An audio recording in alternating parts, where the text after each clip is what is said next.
Halo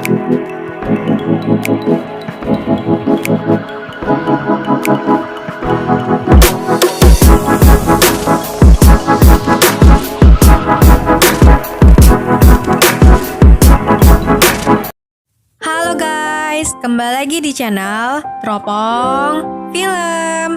Di video kali ini, kita bakal ngomongin film yang berjudul On Your Wedding Day yang disutradarai oleh Lee Seok-gun.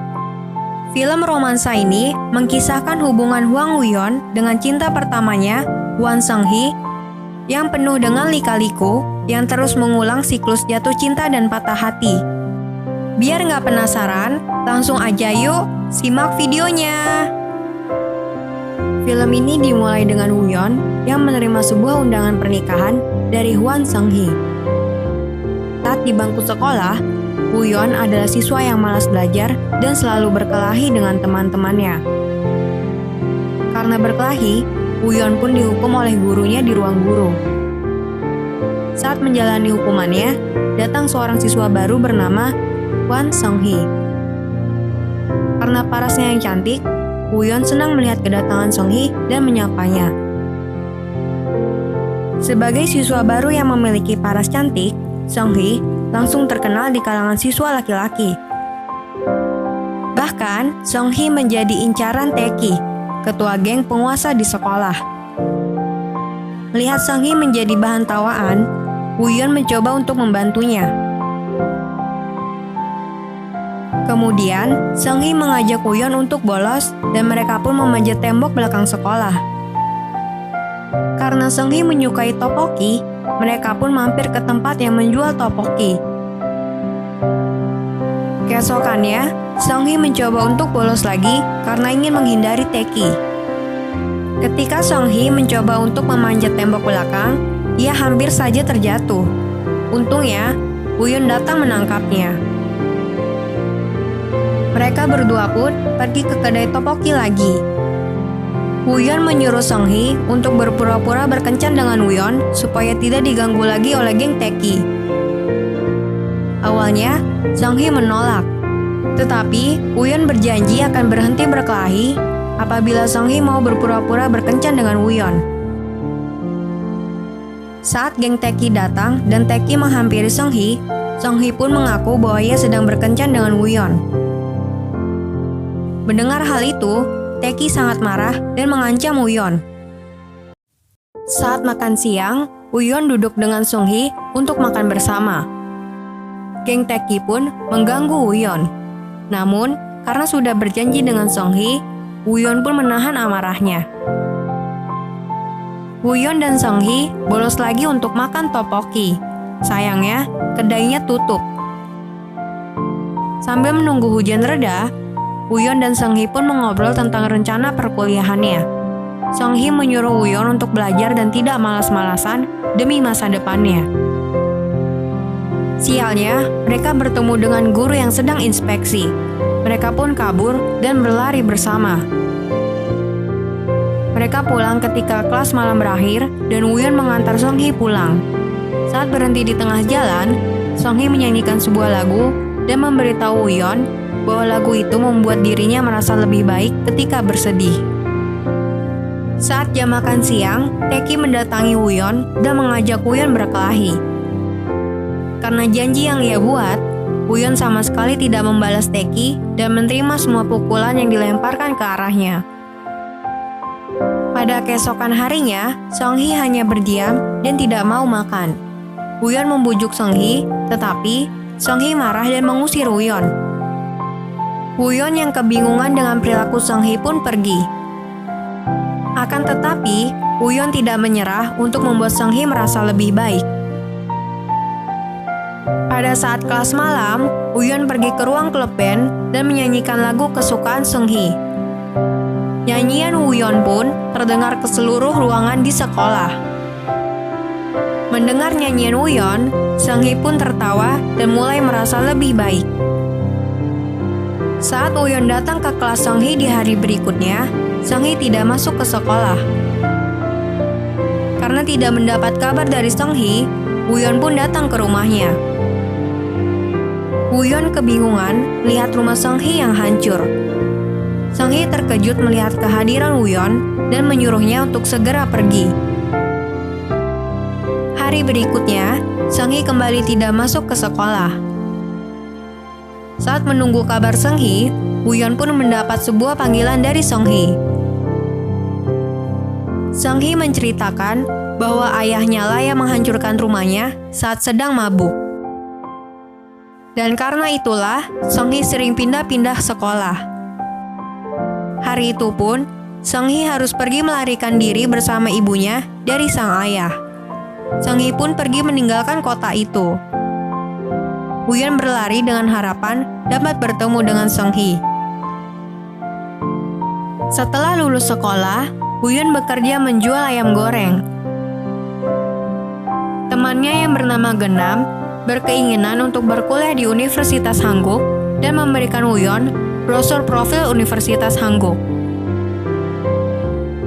Di brosur itu, Woo-yeon dapat melihat dan mengenali wajah Sung Hee. Woo-yeon pun langsung berkeinginan untuk berkuliah di Universitas Hanguk dan segera memberitahukan keinginannya kepada orang tuanya.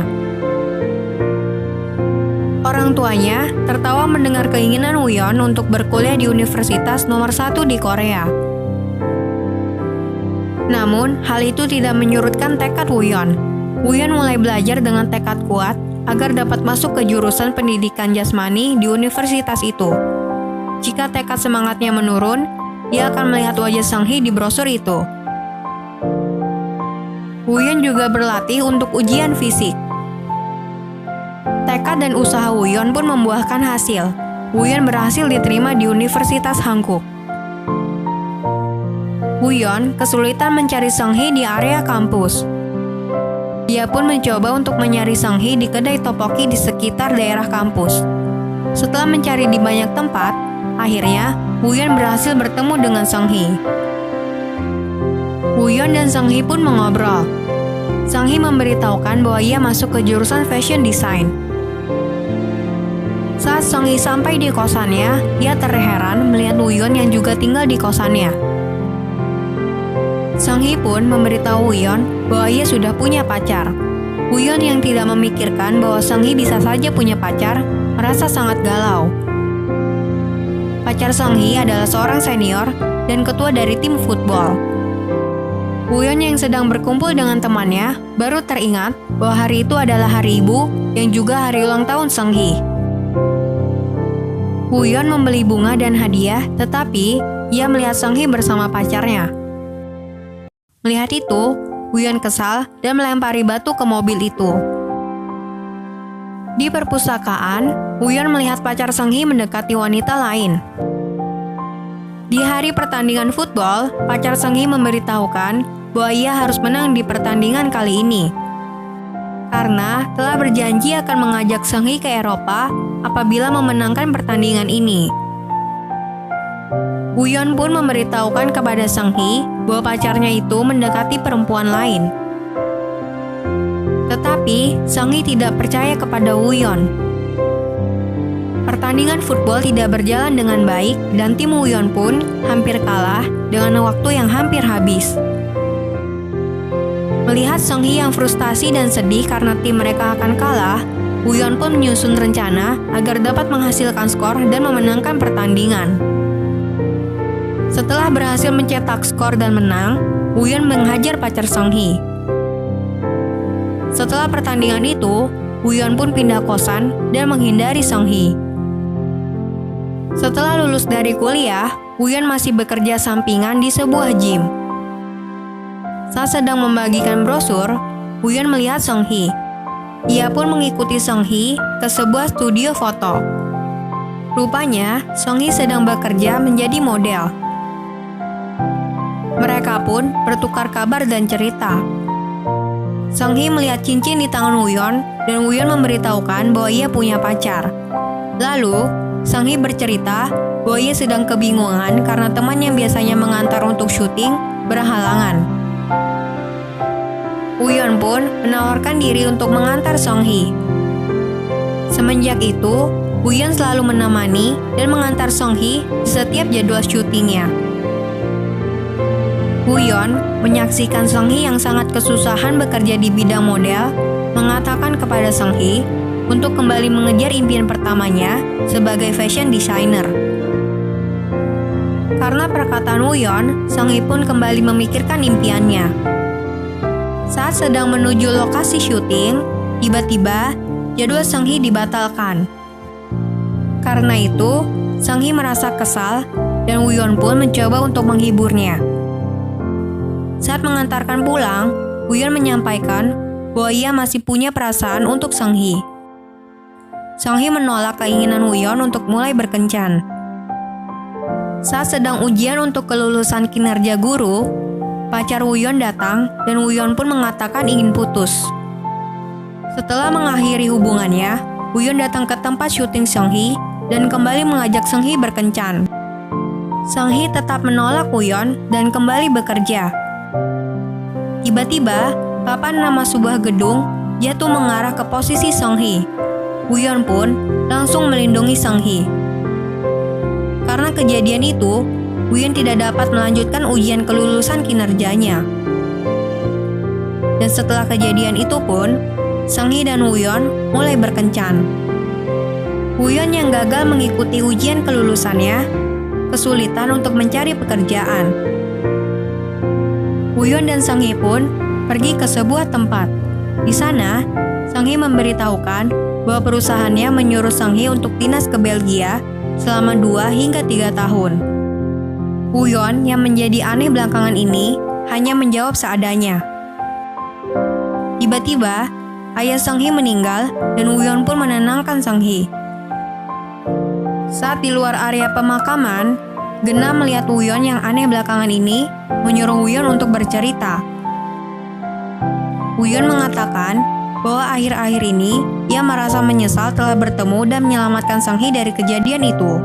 Karena semenjak itu, hidupnya menjadi kacau dan sulit untuk mendapatkan pekerjaan. Ternyata, Seung-hee mendengar perkataan Woo-yeon yang menyalahkan dirinya. Seung-hee pun marah dan mengatakan Woo-yeon mirip ayahnya yang selalu menyalahkan ibunya ketika suatu hal buruk terjadi. Seung-hee pun meminta untuk menyudahi hubungan mereka karena tidak mau mengalami hal yang sama yang dirasakan oleh ibunya. Mereka pun bertemu kembali.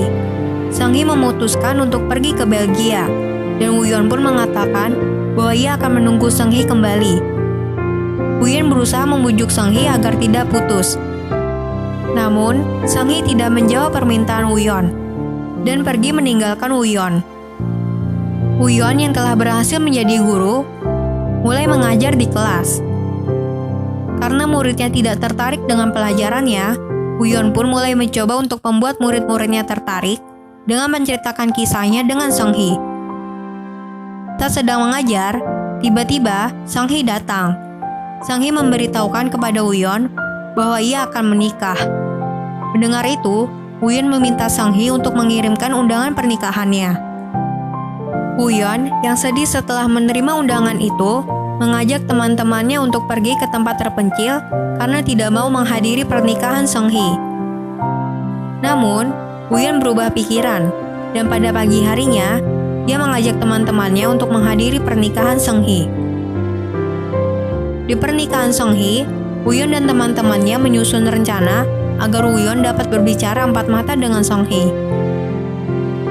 Woo-yeon pun masuk ke ruangan khusus Seung-hee sebagai pengantin wanita dan mengatakan bahwa menyesal telah menyakiti Seung-hee karena setelah bertemu dengan Seung-hee, hidupnya menjadi lebih baik dan menjadikannya dirinya yang sekarang. Woo-yeon mengharapkan kebahagiaan untuk Seung-hee. Seung-hee juga berterima kasih kepada Woo-yeon karena berkat Woo-yeon, ia kembali mengejar mimpinya dan Woo-yeon pun selalu ada di sisinya ketika ia kesusahan. Saat melihat Seung-hee berjalan di pelaminan, Woo-yeon melepaskan Seung-hee dengan senyuman. Woo-yeon pun pergi meninggalkan ruang pernikahan. Terima kasih telah menonton video ini. Jangan lupa like videonya. Sampai bertemu di video selanjutnya.